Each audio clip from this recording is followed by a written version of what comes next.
puntualmente qué pudieron hacer desde Proyección con el impacto posible de estas denuncias o estos audios que marcan el hecho de corrupción que involucra al gobierno, pero además también luego de hablar de una cuestión documental en la que Santiago Giorgetta es protagonista. Gracias por atendernos, Santiago, ¿cómo estás? ¿Qué tal, Fernando? Gracias a vos por el llamado. Buenas tardes. Buenas tardes. Bueno, empecemos, si te parece, por el trabajo de Proyección. ¿Qué han podido Sí. evaluar después de estas escuchas y de los audios de las coimas en el caso de Andís? Bien, hicimos una encuesta el fin de semana, más de 1.200 casos a nivel nacional, una muestra representativa. Lo primero que podemos evaluar es que hay un alto nivel de información por parte de la sociedad, de la opinión pública, respecto a lo que pasó. El 75% de los argentinos y argentinas nos dicen que están informados sobre el tema. Ese es el primer punto. Después, el segundo punto, empiezan las malas noticias para el gobierno, porque casi el 60% de los argentinos ya encuentran responsables respecto a estas presuntas coimas.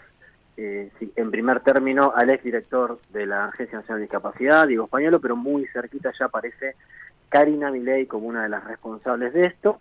En tercer lugar, todavía es el beneficio que tiene Javier Milei, porque va a aparecer un poco más lejos, hay un beneficio de la duda en la figura del presidente, pero después siguen las malas noticias, porque lo que aparece, y muy fuerte, es la responsabilidad de Karina respecto a las posibles coimas. Ahí la pregunta es muy directa, y más del 50% de los argentinos creen que Karina Milei participó de un esquema de coimas, y el dato malo para el gobierno es que solo el 15% dice que no.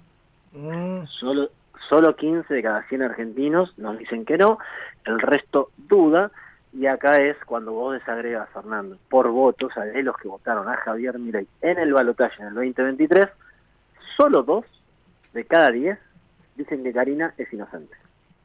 Ahí Claro. es donde me parece que tiene el gran problema en su propia base electoral, y es donde está pegando muy fuerte esto al gobierno de Milei, porque solo 2 de cada 10 dicen que es inocente, 3 de cada 10 votantes de la Libertad Avanza dicen que Karina Milei está implicada en un esquema de coimas, y ahí la mitad también sigue con el beneficio de la duda. Y eso indicaría, no te puede garantizar, Sí. pero indicaría que puede haber un cambio en el voto.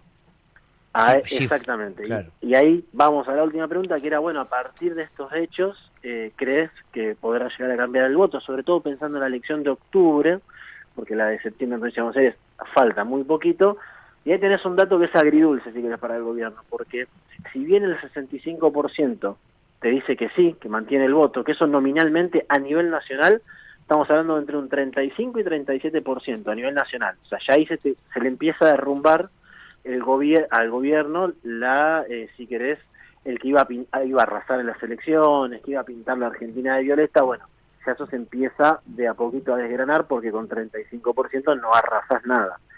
Y el resto, o sea, el 1 de cada 3 votantes, se divide entre los que dicen yo ya no puedo votar a la Libertad Avanza, y los que siguen dudando de lo que pasó. Ahora, te agrego un dato que todavía no salió y es muy reciente, que terminamos ayer de grupos focales con indecisos, y el enojo con el gobierno por donde se dio todo este esquema de presuntas coimas es muy, muy alto. La gente está enojada por sobre todas las cosas. Claro. Enojadísima. Y sobre todo, votantes de la Libertad Avanza, ¿eh? No es que estamos hablando de votantes opositores, afines al peronismo, al kirchnerismo, que eso ya desde ya el nivel de enojo es alto, pero dentro de la propia base electoral tienen un gran problema, porque, Fernando, pensá que el gobierno hizo si querés, un cambio de apoyo, de sustentación de su gobierno, con votantes, si querés, ex-pro, que son de niveles sociales medios altos, de edades mayores, de mayores de 50 años, que son muy sensibles a los hechos de corrupción. Y esto le vino como un golpe a la boca del estómago, que bueno, el gobierno quedó sin respuesta durante muchos días. Claro, bien, es interesante el trabajo, y lo junto con otro trabajo que estás llevando adelante, que me adelanté, y te agradezco porque tuviste la generosidad de enviarnos el primer capítulo, tanto a mí como a Verónica Carelli. Estoy hablando de un trabajo documental que se llama Cuando acecha la crueldad. Así Sí. es, ¿no? que se va a estrenar el 30 de agosto, se lo pregunto a Vero, así te dejo respirar un poco, Santi. El 30 de agosto se va a estar estrenando, Sí, este ¿no? domingo se estrena el primer capítulo a través de YouTube. Son 4 historias argentinas que justamente hablan de la crueldad del gobierno de Milei. Se llama Cuando acecha la crueldad porque juega con una película argentina que ganó todos los premios, incluyendo el Festival de Cine Fantástico y de Terror, que es la película Cuando acecha la maldad de Demián Ajá. Rugna. Es una película de terror, justamente, y juega con las letras de esta película, juega con una cita de Guillermo del Toro, también una película de terror. Entonces tiene muchos guiños hacia el cine de terror, pero cruzado con la actualidad, ¿no? Y el relato está muy bien construido a través de historias de ciudadanos argentinos. El primero es el de una enfermera que se llama Patri, que justamente está viviendo el terror de lo que es el gobierno de Milei, ¿no? A mí me impactó esto que rescata Verónica, ¿no? Los relatos y cómo los relatos nos van desnudando la crueldad con la que estamos conviviendo de alguna manera. ¿Cómo fue este trabajo, Santi? ¿Qué nos puedes contar de él? Bueno, lo primero, Fernando, agradecerle muchísimo por haber visto el capítulo y que les haya gustado y por este espacio. ¿Qué buscamos con este trabajo, con este documental que muestra, ¿no?, cómo la realidad es de terror, es más que la ficción? O sea, el terror en la realidad es más fuerte que la ficción. Lo primero que quisimos hacer es ponerle, si querés, un rostro a las consecuencias del ajuste, a las consecuencias de la motosierra y de la crueldad con la cual el gobierno de Javier Milei todos los días, si querés, agreda a los sectores que en un punto son los más vulnerables, los más sensibles de nuestra sociedad.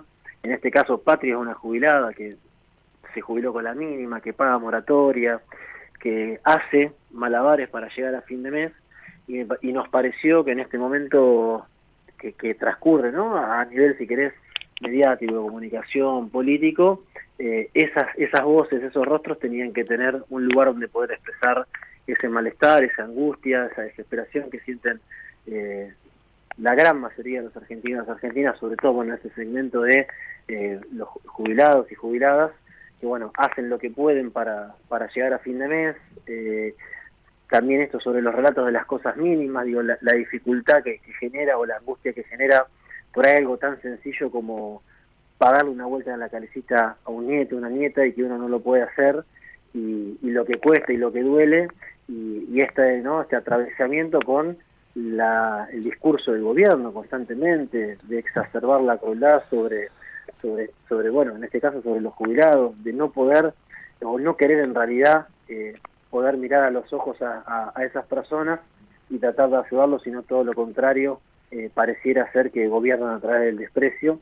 Y bueno, esperemos que el documental pueda ser un sintetizador, sobre todo Fernando Ibero, porque qué nos pasa o qué vimos durante mucho tiempo, sobre todo el trabajo que hacemos nosotros en la consultora, con los grupos focales, Sí. es cómo la individualidad, cómo este plan económico lleva al predominio de la individualidad, que Claro. Patri lo expresa muy bien, en el sentido de que uno está tan mal personalmente que no puede pensar en lo colectivo, en los lazos sociales, y eso es lo que en parte el gobierno viene a romper, los lazos sociales, la comunidad, la solidaridad, y no hay respuesta a la individualidad. No hay Santiago, respuesta a la individualidad. Sí. ¿cómo fue la selección de historias? Digo, en el primer capítulo vamos a ver una Sí. jubilada, todos los capítulos están enfocados en jubilados, vamos a ver otro tipo de historias, ¿cómo seleccionaron esos testimonios? ¿Cómo fue la convocatoria? No, tenemos 4 capítulos, cada capítulo tiene historias distintas.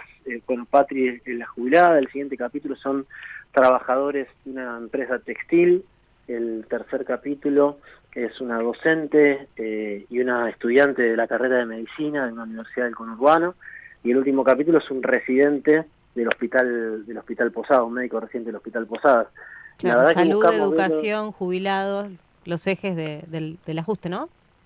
Exactamente, los ejes, o sea, en base a eso buscamos tratar de poner, sabemos que faltan un montón de personas, sabemos que faltan un montón de historias, pero bueno, quisimos por lo menos contar las que podíamos contar en relación a esto, ¿no? Donde el eje del ajuste va por ahí, donde el desprecio, sobre todo, que es lo que más nos molesta y le molesta a gran parte de la sociedad que tiene el gobierno sobre esos sectores, entendimos que había que ponerle voz. Ujú.